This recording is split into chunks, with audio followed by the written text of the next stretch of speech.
सातारा लोकसभेसाठी उद्या मतदान होणार आहे आणि त्याआधी मतदान केंद्रावर ईव्हीएम पोहोचवण्याचं काम वेगाने सुरू झालंय। तिथून आढावा घेतलाय राहुल तपासे यांनी। लोकशाहीचा उत्सव साजरा होण्याचं काम सध्या सुरू आहे। आपण पाहतोय की ज्या सातारा लोकसभा मतदारसंघातील या ठिकाणी मतपेट्या वाटण्याचे काम सुरू आहे आणि या ईव्हीएम मशीन ज्या आहेत त्या या ठिकाणाहून सातारा जिल्ह्यातील कानाकोपऱ्यामध्ये पोहोचतील। साहेब या साहेब काय सांगाल, हा उत्सव साजरा होण्यासाठी आपण गेले कित्येक महिने झाले अहोरात्र प्रयत्न करताय। आपले उद्या 1 तास तुम्ही काढावा आणि जवळचं जे तुमचं पोलिंग स्टेशन आहे, ज्या ठिकाणी तुमच्या यादीमध्ये नाव आहे त्या ठिकाणी जाऊन वोट करावा।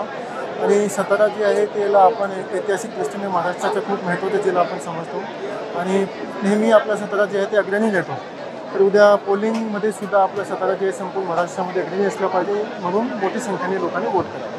प्रत्येक मतदाराने आपला मतांचा हक्क बजावला पाहिजे असं कळकळीची विनंती ही जिल्हाधिकाऱ्यांनी केलेली आहे। राहुल तपासे, एबीपी माझा, सातारा। एबीपी माझा, उघडा डोळे बघा नीट।